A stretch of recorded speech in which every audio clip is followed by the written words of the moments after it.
Today's library science talk was called Good Enough Archives, Rethinking Photographic and Audiovisual Collections in the Digital Age. With us today, we have three speakers who will be giving their presentations and their perspectives and their expertise on this topic. With us, we have Natālija Lāce from the Latvian State Archive, Stephen J. Fletcher from the University of North Carolina at Chapel Hill, and Juan Alonso from the Historical Archives of the European Union. I give you three the floor so that we can begin with today's session. Start with the first portion of our presentation today. Our first round looks at how born digital, AI-generated content and new forms of visual communication are reshaping audiovisual archives. Are we facing a radical transformation, or is there still a certain continuity with analog practices and earlier archival challenges?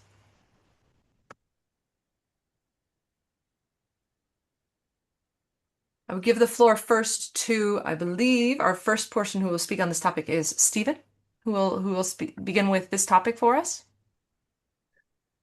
Okay. Hello, everyone.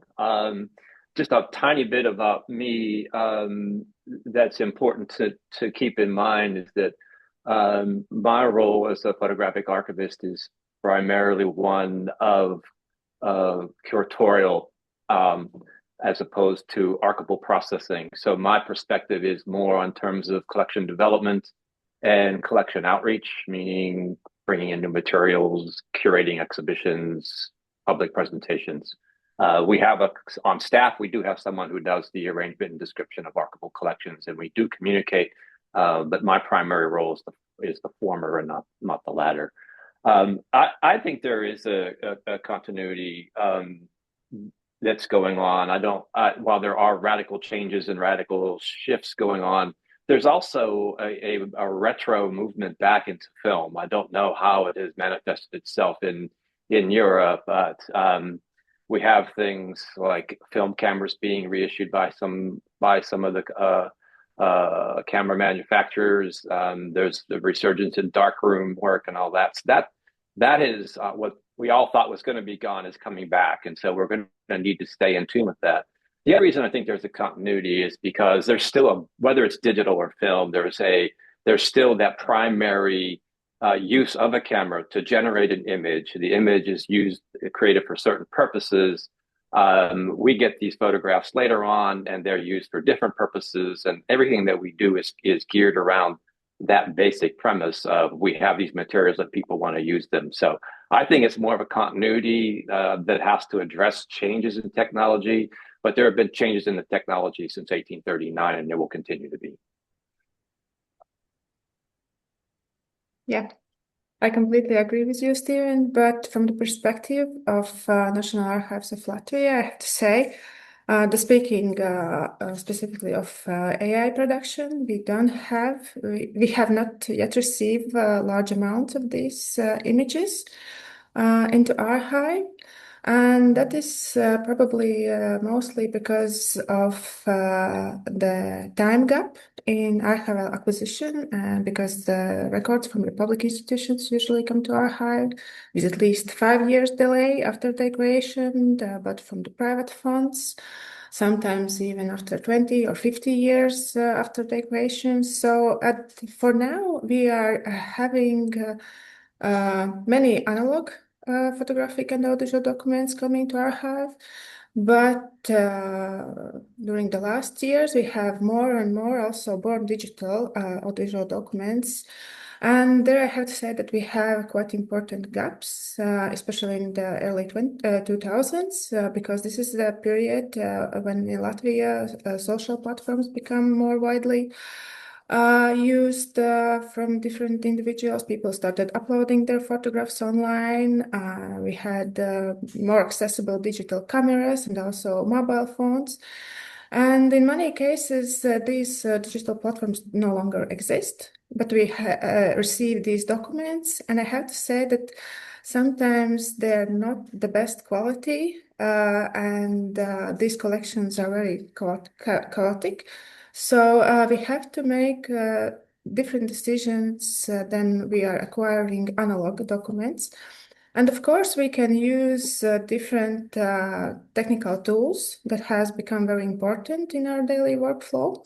We use such as EXIF for extracting technical metadata to have information about image dimensions, color infrastructures, file formats, and other useful and meaningful information for us. And I have to say that this sometimes brings us to very different decision making, because the quality of the born digital image sometimes does not determine archival value.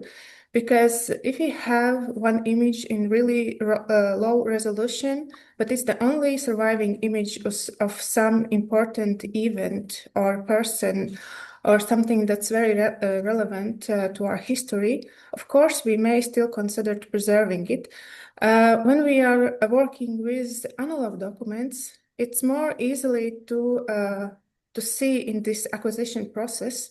Do we really need to archive these documents based on their content? So I think for us, it has some similarities and also some differences.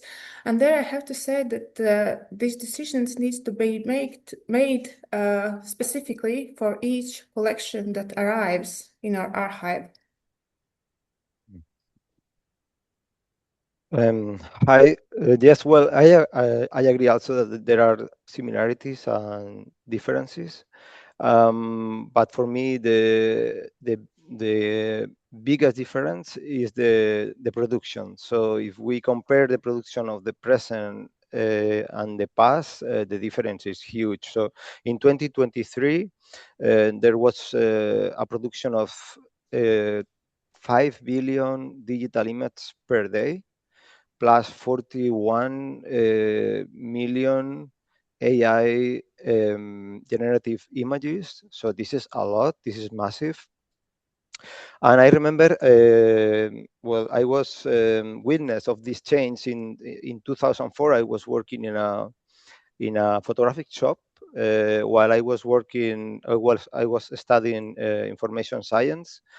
There were already this the 2004, 2007. There was the big change, I think so, and there were these debates about the quality, as Natālija said. So some photographers, they didn't consider digital photo as good as the analog photo, and also the question of the archivists, they didn't consider digital photo as photography as well. That it was interesting.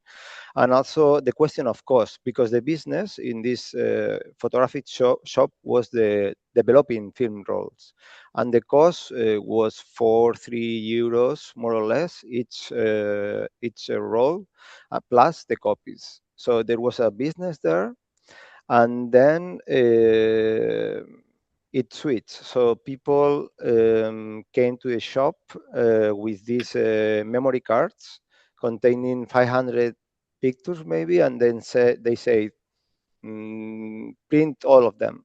So it was crazy because it was super expensive. But also we created this touch screen, and then could select the different pictures, and they did the selection, and at the end they are not printing anymore. So it's something that disappeared, this business. So you can print now, but it's very rare that you print for decoration or something special. So before, because the cost, you think very carefully what you want to photograph. So it was very rare that you take a picture of your lunch like now, or you did a selfie because it was risky.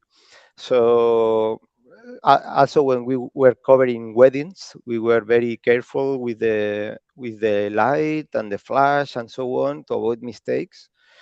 And now you can receive a transfer of 300, 500 pictures per event.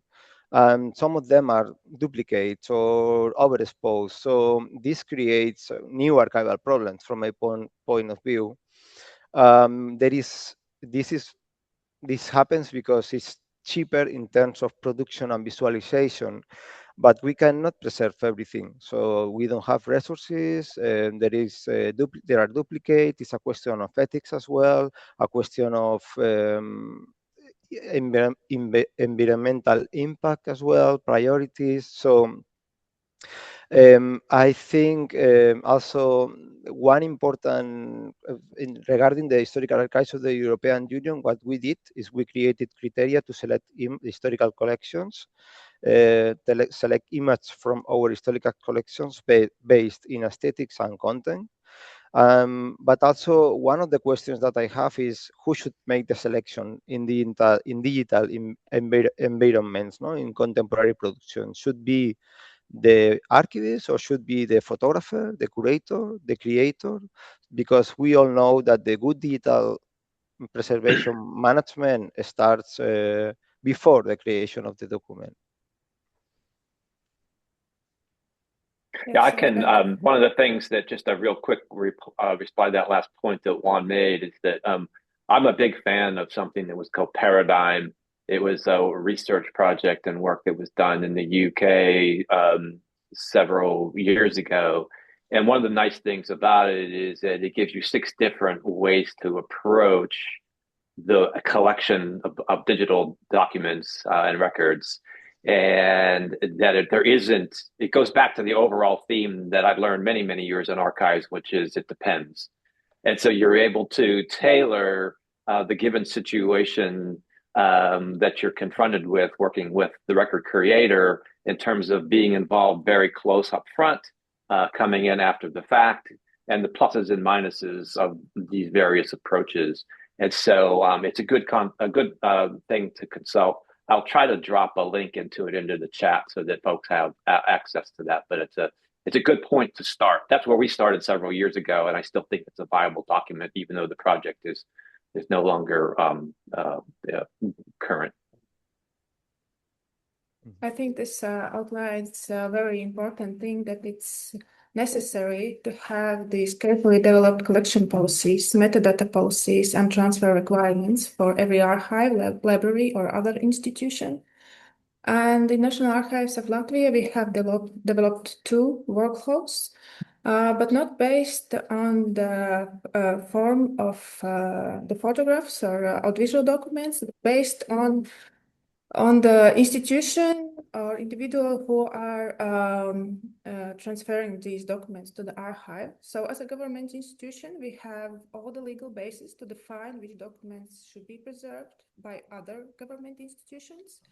And this includes decision based on content, significance, evidential value, technical requirements, also formats, metadata, and all the transfer procedures.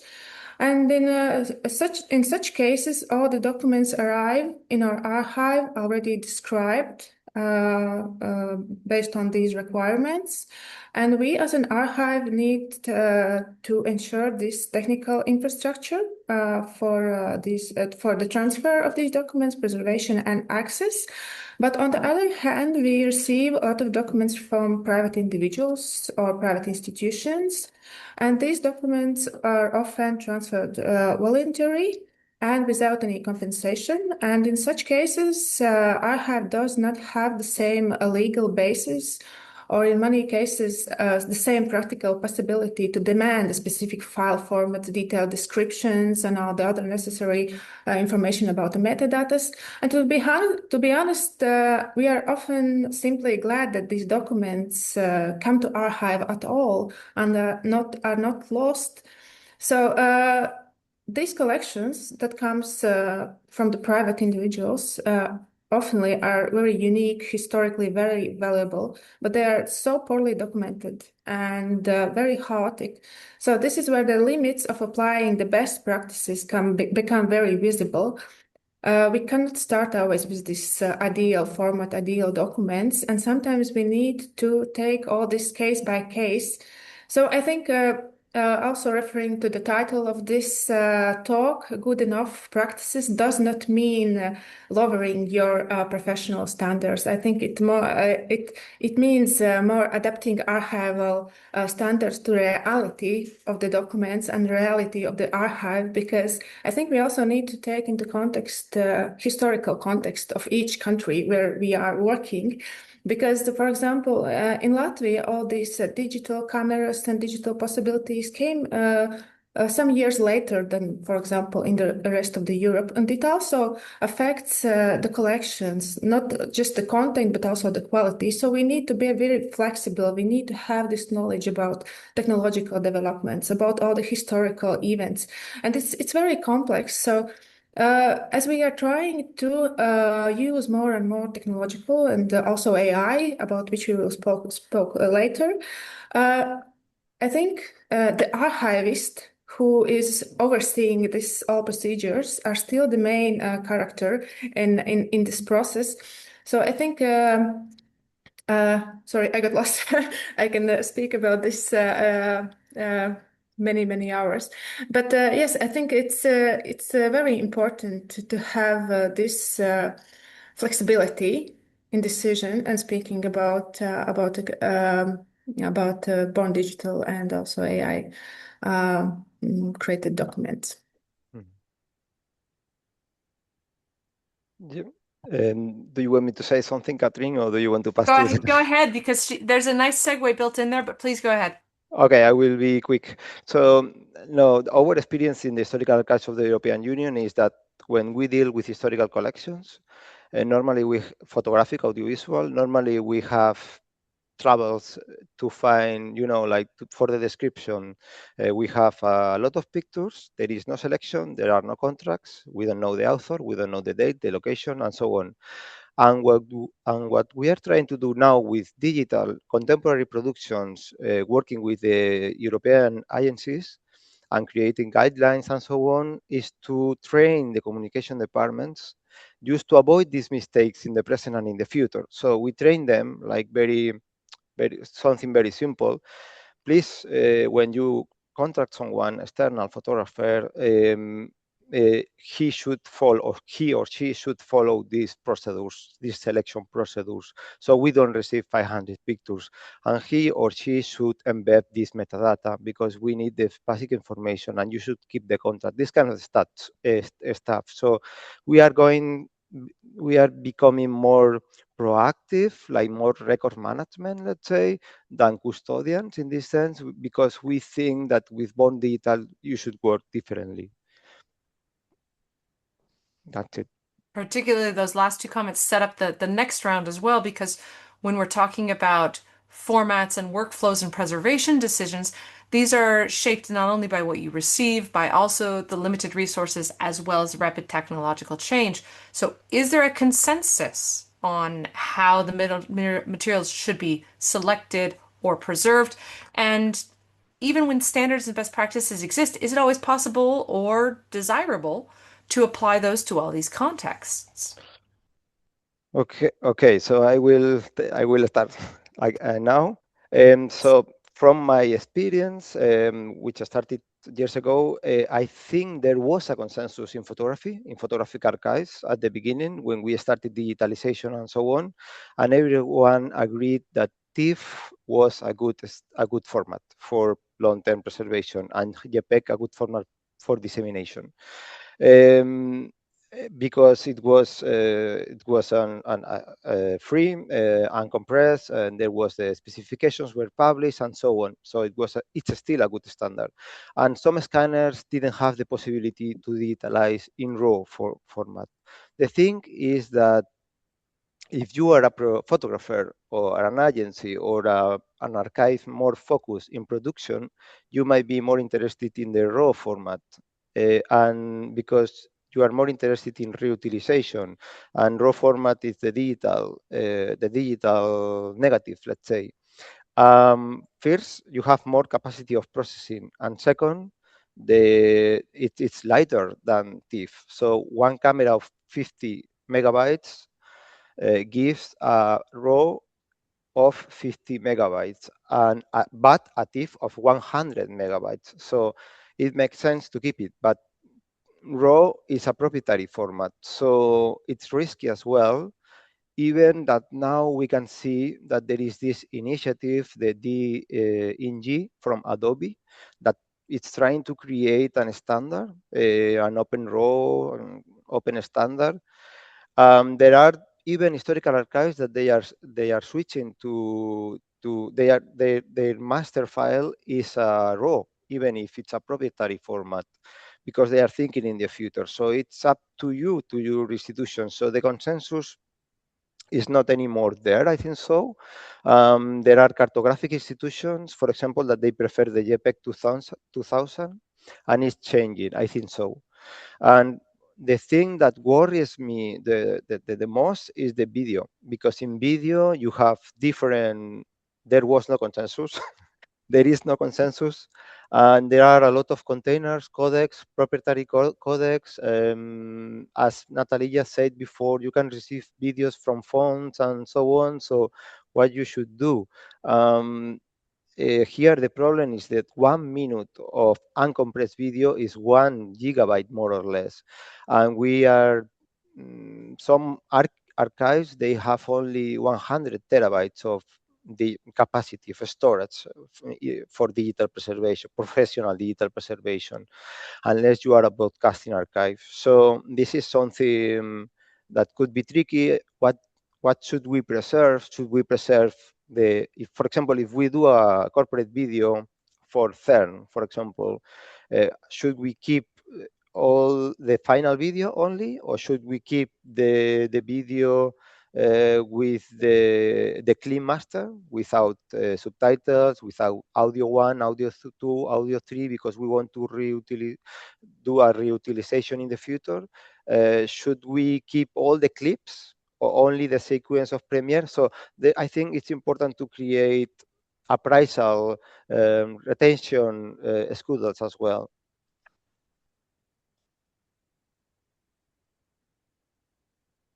Yeah, I think it's also depends very of collection policies that I mentioned before, what kind of formats we preserve. I have to say that we have similar problems for photographs. We mostly receive TIFF and store documents in TIFF format. We don't have many cases where photographs submit in RAW format because we have different institutions in Latvia. We also have Museum Photography. We also have Cinema Center. And those professional formats are mostly stored in other institutions. So for us, it's mostly documents that we have from different events, from newspapers and private photographers, private collections. So they are mostly TIFF formats. And speaking of audiovisual, we receive and store MXF and DCP formats also, because we have a lot of films from Latvian film studios. It is stated in the law that all the film studios who receive public funding needs to submit one copy in our archive, so we need to accept those formats. It of course it depends on the capacity of the servers of archive. It is a huge problem for us because we don't have our own separate cloud solution or server center. We need to buy this as an external, and it can be very difficult and very expensive. For the last year, we are using Preservica as a solution, where this preservation workflows support file integrity checking, also storage management, format identification, and where necessary, also migration and normalization of preservation-friendly formats, because we had some cases in the past where we received formats that we couldn't open and they were so damaged or corrupt that all the information was lost. So we are using Preservica for now as a solution, and for us it works quite well because we don't have a lot of resources, also human resources, who can manage these collections who are coming more and more in archive. And in the last year, we received more than 1 million photo documents. So it was, and they're coming more and more into archive. So it's becoming quite a huge problem for us. And speaking of best practices, for us, it is clear that we should take these best practices as a standard, but we need to adapt them to the real life scenarios. And yes, I think it will be challenging more after some years because, as I said, of this time gap that we have in our archive. But as we are used to, we are dealing with all these situations step by step in real life. So I think it's something that we will need to deal with in the future. Yeah, excuse me. I'd like to pick up on that part in terms of real life situations. But before I do that, just in case people aren't familiar, Juan referred to raw formats, and just to make sure that people realize what that is for the non-photographically oriented. When you're shooting with your camera, a lot of people just shoot the default like JPEGs, and they use those, and they don't go into things like Photoshop or Lightroom and alter their photographs. They just shoot JPEG. That's what they get. They're done. That's it. And that's just not amateurs. There's a lot of enthusiasts and professionals, because of their work conditions and such, need to just shoot JPEG. But what he's referring to as RAW is the proprietary format that each camera manufacturer used to create their digital files. And many, many, many years ago, there was kind of an uprising about being locked into proprietary formats. And that's where the Adobe DGN format comes from. It's a TIFF-based format, but it helps address the fact that, for example, Canon had a RAW format, and then all of a sudden they abandoned it and made a new RAW format. And so as a proprietary format, you're at the whims of the manufacturer's ability to continue using that or desire to continue using it or not. So that's a real basic thing there. What I wanted to get back to in terms of the real life situation is that sometimes I think people have this perception that we have these digital files and they're essentially all the same, right? And at a certain level they are. But I think it's more helpful if we think about the creation of photographs and using the photographic archives in terms of a continuum or a spectrum. You know, for example, you have people who are making photographs that have to have the utmost in reliability, that nothing has been changed in that file, be it for forensics or for photojournalism. And then on the other side of that perspective or that continuum, you have artists who take free liberty with whatever it is that they have created. It's only a stepping stone. And that first exposure is only a means to a different end. And so you have a whole different set of preservation concerns when you're trying to be sure that a file hasn't been altered in any way, shape, or form from the time of its creation going forward. To try to understand how a photographic archivist, and right now I'm working on a collection of digital photographs by an artist, photographer, and he just got rid of his raw files. He never kept the raw files. He immediately converted them over to TIFFs, and then he started working in Photoshop and creating layers. And so we have a whole different set of questions, which is how many of these versions do we need to preserve? If we just preserve what was shot in the camera and not the others, we have lost the aesthetic concerns that the photographer has brought to that.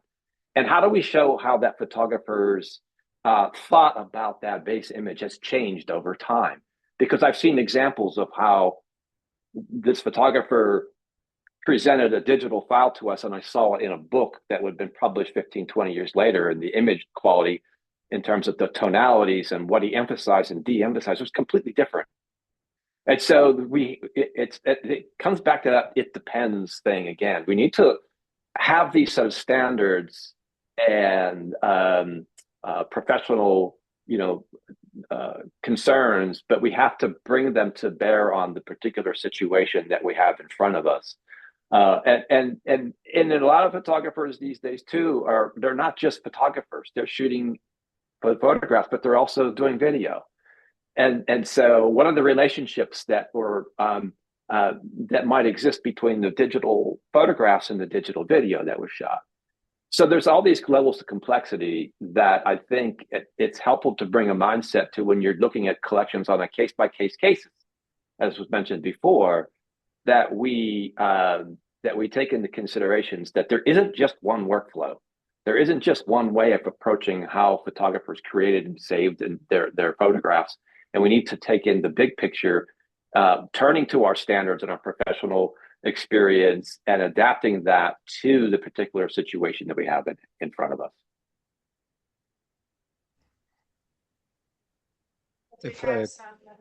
Sorry. Oh yeah, go ahead. No, just about what to preserve. We had some situations with audiovisual documents, and I have to say that it depends on the quality of the outcome of the final film, let's say. If it's a masterpiece recognized in Latvia or has some recognition in other countries, for example, animation's Traume. Of course, we preserve everything that's created during this process and has submitted in the archive. But if we receive a film that's not the best in quality, and we have some doubts about its significance, then of course, but we need to preserve it for the next generations. Then we preserve this master file that was created at the end, the final film. So it also depends on the significance of these documents in the scale of territory in the country, or the bigger the region or the continent. So I have to say that we need to make so many difficult decisions during this process, and we have all this accountability about our decisions. And it's something that not everyone who are not the archivist on a daily basis understand, that it's actually quite difficult to do that. Yeah, you have to have a lot of knowledge. You have to keep up constantly with technologies and everything that's happening around. So it's very complex. I agree with you, and also I think that it's a good idea to have like different profiles of digitalization, for example, of preservation, depending the content, because also sometimes I make questions myself. I question myself in the sense that if we digitalize with uncompressed profiles, some kind of content that maybe you are not sure that deserves to be digitalized in this super high quality, because the importance, maybe it's only the audio here. It's a conference. I don't know. It's something that the important thing is the audio. If you do it in uncompressed format and codec and so on, then the problem is that it has an environmental impact as well, because you are using energy, you are using space, you are, you have to take in consideration also that you are using money to preserve this material, but also this is having also an impact in the environment as well. So I think it's a good idea to have to say it depends, and to have different profiles and assess the content depending the importance. But it's important also not to be too much subjective. I mean, it's important to write the justification, and people should know. I mean, the team should know that this was decided and this is justified and it was approved by the direction. But yeah, that's it.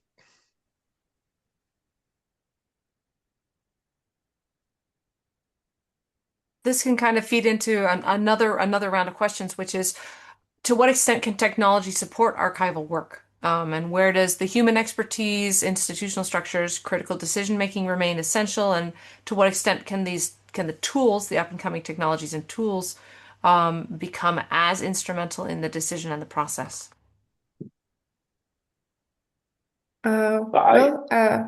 Yeah. Stephen, would you like to start? Well, I was just going to say there's a question in chat about, or a few of them related to selection, and so I was going to steer maybe our conversation on this around that initial question, because I think it's a good dovetail there. Yeah, definitely. I'll just give a quick thing. I mentioned I'm working with this photographer who's a world-class photographer. So what I'm interested in, and we have an AI workshop that's been put in on campus, and we're having an open house next week, and I want to bring this up with them to see how I can work on a project. But if you go into the EXIF data for a particular trip that this photographer made, or even the entire digital archive, I'm really curious what had happened if I was able to turn to a program such as Claude, or something that's very good at looking at pattern analysis and such, and take all the EXIF metadata from that particular trip or this particular archive and load it into a secure environment of Claude, not a publicly where they're training off of your data, because there's privacy issues and all that, but load it into a safe context where I can ask it things like, what patterns do you see in these hundreds, thousands of photographs? What the time frames can we break these things down into? Are there certain cameras that were used at certain periods of time that would show the progression of this person's career? Are there these kinds of questions, so that what I get back as a result are observations that are very hard for me to look at thousands of digital photographs and come to the conclusion when I'm trying to look at them, column by column on a spreadsheet from an EIX, tool report. So that's one of the ways I'm actively going to be exploring this question this weekend. And so then, and I think that feeds into selection, is if I have an understanding then of the manner in which these photographs were created, it helps me look at that information and make some decisions about what's important, what's not important, how much duplication is there, how much is there, how much is not. Can I put together information that I'm not even thinking of currently now, because it's pointed something out to me that will help me make some of these selection decisions? Yeah. So very interesting. I will like to hear your findings later about this. And speaking of technology and how we integrate it into archives workflow, for us, financial restrictions and also the lack of human resources is a very difficult topic, and we see technology, and especially AI, as a possible solution, but not to replace some specific parts of our workflow, but just to assist. And for the past 4 years, we are actively exploring possibilities of OpenAI. And we have created our own image similarity search tool in the archive premise based on the AI metaphase and meta deep learning models. And this tool helps us to see and find visual connections across both described and undescribed documents, because we accept almost everything that comes to archive, and we make these decisions about keeping and not keeping later when we are describing documents. So, but currently we have only 9 people who are working with this, and taking into account that last year it was more than 1 million photographs. As you can imagine, it is very difficult to manage this. So yes, we are using those OpenAI tools to assist us. We have also worked with different speech-to-text models for audio transcription, so that we could make spoken content searchable in our archival database. But we have seen limitations of AI. One thing is that Latvian is a relatively small language. There is only 1.8 million people in the whole world that speaks Latvian. And mostly those AI models perform better with English or other widely represented languages. And also we have many collections that are monolingual and historically layered and context dependent. So we don't see AI as a solution for everything, but we are trying to use it responsibly and only in the areas where it's necessary to assist archivists, not to replace them. Because for me, AI is most valuable when we use it as a decision support tool, not as a decision-making authority. So it can expand this discovery, improve access, and help us work with this scale of the documents. But interpretation, accountability, and the final responsibility definitely must remain with the archival professionals. So we are expanding these possibilities, but we keep our expectations very low. So yeah, that's experience from our archive.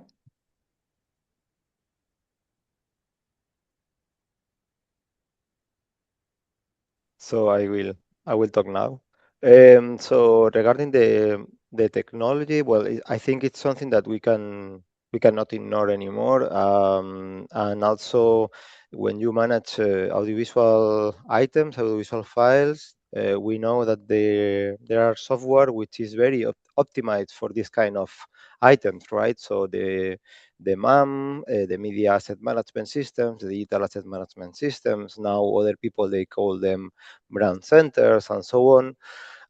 They are optimized for this kind of items, let's say, and not context. Because, but the problem that I find here is that sometimes most of this software now is cloud based and it's proprietary software. So it might be interesting for institutions that they don't have IT support.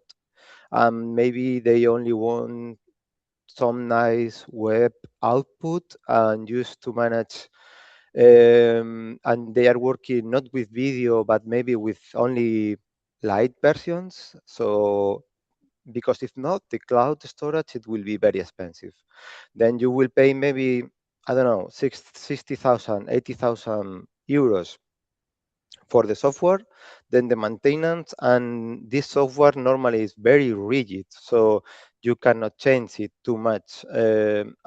This is my experience with the digital asset management systems. And above all, one thing that I'm critical, I'm quite critic, it's that sometimes, and I'm a bit tired of this. People, above all, directors, they think that the software can solve everything by itself. So I could see some media buying very expensive digital asset management systems, but they didn't did before the exercise of listing requirements, or maybe assigning responsibilities, creating a structure of the archive, or maybe even they don't have the staff to manage this tool. So for me, it doesn't make sense. It's much more useful to have assigned responsibilities, to have clear procedures, a policy, with a clear policy and responsibilities. Even a folder structure in a server, it's much more efficient than this software, even if you use Excel. And this is what we are trying to do with the agencies, because some of the European agencies, they don't have enough money to buy this kind of software. And if they have, then they are trapped with the software because they have to use it. We are trying first to work in the structure of the archive. So what is important here? Who is going to describe this item? Which is going to be the master file? Who is going to do the selection of this picture? That's super important thing. One thing, because they don't have money to buy this software, and because they are small shops, one thing that we are testing now in the historical archives is the use of SharePoint. So SharePoint, we know that it's optimized for textual records and records managers, but you can use it as a DAM. Of course, there are limitations, but we are doing it. I mean, with our contemporary collections in the archives, we created a folder structure. We created metadata. We are also using Power Apps as well, and it works quite well. And it's something that it's in all the Microsoft 365 suite, so it's accessible for everyone. So I think with small changes, small decisions, you can improve a lot your archive, and you don't need very expensive and fancy software sometimes. Regarding the AI and image recognition and selection, I think this material is the AI technology is mainly trained with contemporary born digital images, and it's good to deal with pictures like contemporary pictures, like I don't know, like cars. It can identify cars, tomatoes, events, personalities from after the second half of the 20th century, maybe, but the software cannot recognize maybe the year of previous events from the 50s, people, what is this event happening. And so, as Natālija said, I think human intervention, it's important. It's still important. So I'd like to pose a question. I know it's intersecting here with some other topics, but there have been two questions which seem to fit very nicely here. And one being, how do you manage selection, particularly when you're looking at either tools, because that feeds into what they're able to recognize, and also non-photo archivists, because you have both the people and the technology who are involved in the process. And do you have insight in how to train both of these groups or how to incorporate both of these groups into the process?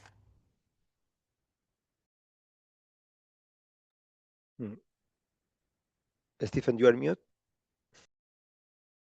Oh, yeah, thank you. I'd like to jump in real quick and then just step back and let you guys go from here. But I think you just left out an important part of that equation, which is the photographer or the record creator. It's him or herself. And turning back to that paradigm model, one of the things that I've learned from that and have taken away from that is because we need to get more involved up now as opposed to waiting later. Getting involved with the photographer up front, they know their work. They know what's more important than what's not, or they'll know how they shot, and they might be able to say, yeah, we can throw this away. And if you're guiding them along the way early on in the process, a lot of that selection work can be done by the photographer itself. The cautionary thing is that photographers don't always think what we think is going to be important and are the same as what they think would be important, which is why you just can't turn them loose. You need to give them some guidelines and some things to help with that process. But I think it's real important that we keep the record creator, when we're talking about born digital, involved in the selection process to help in tackling the problem. And then I'll step back and let you guys pick up from there. Yeah, I agree. I fully agree with Stephen, and it's something that also it's a way to it's very efficient. So you are saving a lot of time as an archivist if you receive a good selection from the creator. What we are trying to do with the agencies is that we are trying to establish sharing our selection criteria, which is based, as I said before, in two things: aesthetics. So if the pictures are bad, technically speaking, blurry, out of focus. So we can delete these pictures. I know it's difficult sometimes to delete pictures because it's polysemic language, and it's not like textual records. You always think that it might be useful for something, but we cannot keep everything. And then the other thing is the content. So sometimes we have the same speaker talking like that, like that, like that. So it's like, it's almost a duplicate, or there are duplicates. So we don't need this. We need like maximum 50 pictures, horizontal, vertical, and you can do a contract with your external photographer, and they have to deliver the pictures following these guidelines. And then you receive 50 pictures and not 500, and then it's more manageable, and also you are saving a lot of time and a lot of money. I think so.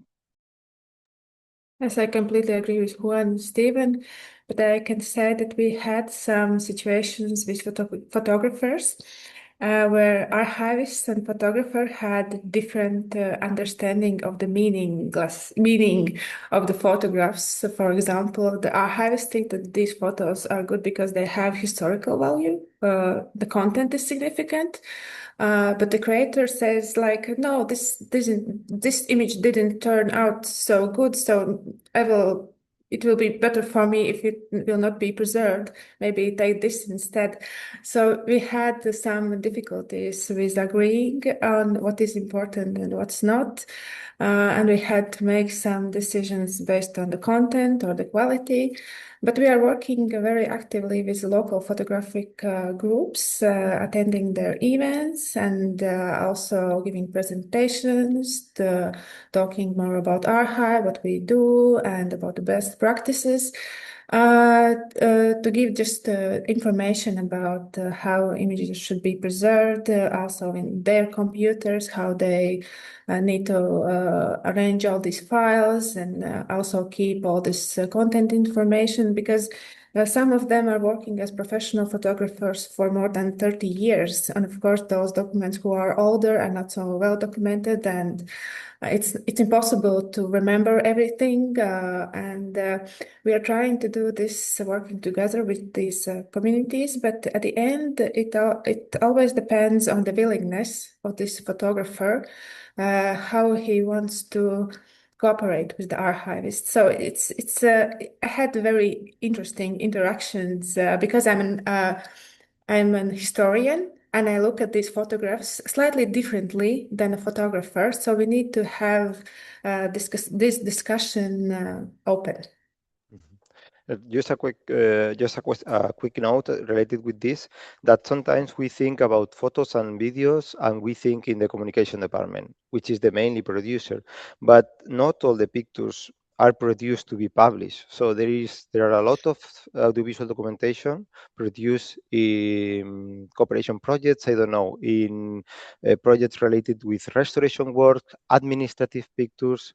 So this kind of guidelines can be useful for them. Also, we should also work with these departments as well, because sometimes this heritage is lost, and also we can apply retention retention rules as well here, very clear. Administrative photographs, they don't usually have sometimes heritage value, no, historical value.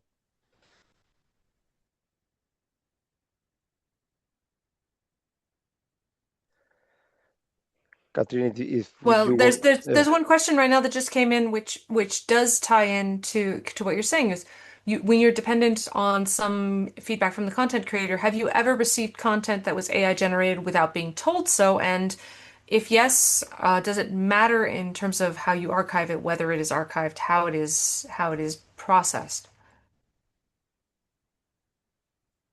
But for our case, we haven't received, at least we don't know that we have these kind of documents.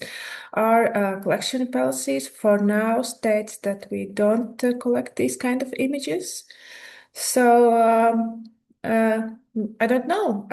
We can't be really sure for 100% that we haven't received these AI generated or altered images because, as I said, we receive everything, and later when we are describing, we divide which we will keep and which we don't. So maybe in the future we'll have these cases. Related with also the new question of Eugenia and Sarah as well. So I think, well, now you can see that producers, they are using a lot AI in documentaries where there were no images. So they are creating, as we did in the past, illustrations, or we made up some kind of characterization of images and scenes in history documentaries, for example, about things that we don't have images. And now it's happening with the AI, and they have to put some lines saying that this is AI created and so on. But from my point of view, the manipulation and the questions of true or lie with images always existed from the beginning. Lewis Hine, who was a very famous photographer of the beginning of the 20th century in the States, he said photography might not lie, but but liars can take photos because you choose the angle. You know, like you can manipulate images, and the manipulation is even before Photoshop, and the enhanced images also started with Photoshop as well. So when they there were the WordPress photo also put some rules on how to where are the limits of using Photoshop when you there were some discussions about it in the past. I don't know, what do you think, Stephen? Well, I'd just like to throw out the other side of the coin, which is 50 years from now, when I'm 6 feet under the ground, there are going to be people wanting to learn about how photography was influenced and such by artificial intelligence. And if we don't start accepting material, how will they know, right? If we're going to turn down things because somebody used AI, I think the important part of the question that was asked was without telling you so. And I would hope, and this is an area I have not explored yet, so I can't speak, but somebody out there probably knows, is to what extent can we use tools, even if they're simple ones, like something like EXIF data, to tell us when something has been altered by AI? And is there a real difference, and I think there is, between AI being used to totally change the nature of an image or change the sky, or a Photoshop tool that uses AI just to help with spot removal? There's a big difference. There's a wide gamut there. And I do think the underlying important part of that question is without being told so. And so as we're interviewing our photographers, as we're considering taking in their collections, this is one of the questions we need to ask them. To what extent did you use AI? Did you use tools that did sky replacement or these kinds of things? Because there are actually people out there creating things now that are totally AI, and we should be collecting those too. So I just think that we shouldn't cast this negative spell around AI just because of there are a lot of negatives with it, but we have to keep it in the bigger context of this is something people are going to be studying years from now. We need to be able to document this in some way, shape, or form. And for me, the important thing is also the copyright thing. So who is the owner of this production? And this is something that is very particular in audiovisual when you work. There is no law. I mean, there is still a gap there. From my point of view, who is the author? Is the person who writes the prompt? Is the software? Is the creative idea behind it? Like, for example, Andy Warhol did with Marilyn Monroe with this mosaic and so on. I don't know. And also, I think it's as they did in the past. They were saying this is not photography, the digital photography. This is not photography. It's a different thing. Now they can say the same. They can say the same. This is not photography. This is a different thing. But we should take it in consideration. The AI is here. What is disappearing here is the operator, the photographer. So we don't need the camera anymore. We don't need the photographer anymore. So we use with one prompt, we can create an image. This is affecting also the cost. It's related with the cost, as I explained at the beginning. So the Hollywood production of set up a scenario which costs millions and millions of dollars, now it can be done with thousands of dollars. So what is going to happen? I don't know, but I would like to know. And regarding the question of Sarah, if there is born digital content that it's difficult to or impossible to preserve, I think it's very difficult. The 3D, so I think it's quite particular difficult to handle, and there's all this augmented reality. I don't know how to deal with it, but I don't know. So I find it particularly difficult. I think on a related note to that is one of, and it's been hinted at here and there too, is that like if the resources to bear, for a local, what we have in the U.S., I don't know if they exist in Europe, but we have local historical society, so not just at the state level or the county level, but maybe a community or whatever, and they're collecting, right? They don't have the resources to have digital images saved with technical metadata wrapped around them and all that. So this is why it's intriguing that, that Juan, you said you're working on SharePort as a dam, these are tools that local small organizations can incorporate to use to preserve to some extent what they've created. And it's finding those right tools that balance between your collection development policies that you've created, which helps keep out a lot of what you don't want and only allows in what you do, and then using the various tools that you have at your disposals and stay within the resources that you have is probably the best way to navigate. I'm trying to be quick because I know we're right at the 10 o'clock, 10:02 mark as I look down. 10:02 at my time, 2 minutes after. Natālija, do you want to add anything at this juncture? Just a final point that I agree that we shouldn't try to preserve everything simply because it exists, but we should not ignore all these new forms of visual culture just because they are unstable or different to interpret. But we need to preserve them as evidence of this social, cultural, or technological change because, as Stephen and Juan said, it could be very important for the next generations. And in place of there was time allowed for closing remarks, and instead, what I would like to ask is I would like to ask our three speakers, how should archivists and archives be positioning themselves at this juncture? Do you have inside expertise that you can share on this for them to take away? Because there's a lot to process in what you have given us. And I think a lot of them would probably like to know what is the biggest takeaway for them? How should they be prepared to approach these? I would say wait and see. It's good to do some pilots with artificial intelligence, but we should think in long term, even if it's complicated because SharePoint, for example, is changing every week. But we should have some kind of strategy, long-term strategy with AI connected with information governance, this kind of things. So just not to, well, as Natālija said, we should be aware what is happening, but also we should be careful about this technology as well. I can go if you want. I would go back to your collection development policies first. Do you have one? If you don't have one, write one. If you do have one, re-examine it and fine-tune it.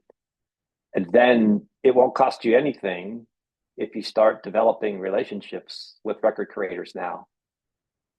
And you start to get a sense of what's important, how it dovetails in with your collection development policies, what you have available to work with, and start small and just build up the experience. And you're building those relationships so that when the time comes, when you're ready to start moving forward, you're not starting from ground zero. You've already laid some groundwork and then can proceed from there. Yes, and I would like to add that I suggest also you to have some kind of flexibility and also leave room for experiment and failure because it's a very important process in developing these best strategies.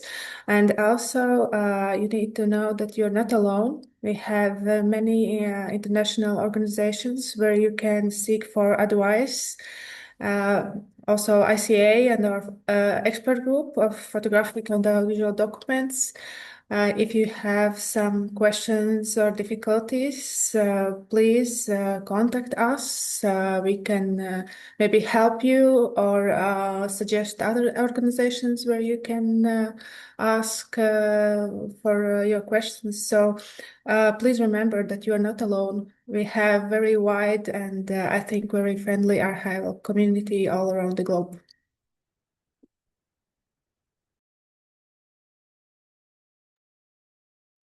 Thank you very much. I think it's been a really interesting talk. I have learned a great deal, particularly not having an archivist background. I know there are a lot of archivists here, But I think even as non-archivists, gives us a great deal of insight in how we approach materials and how we can look at tools and technologies that are open to us.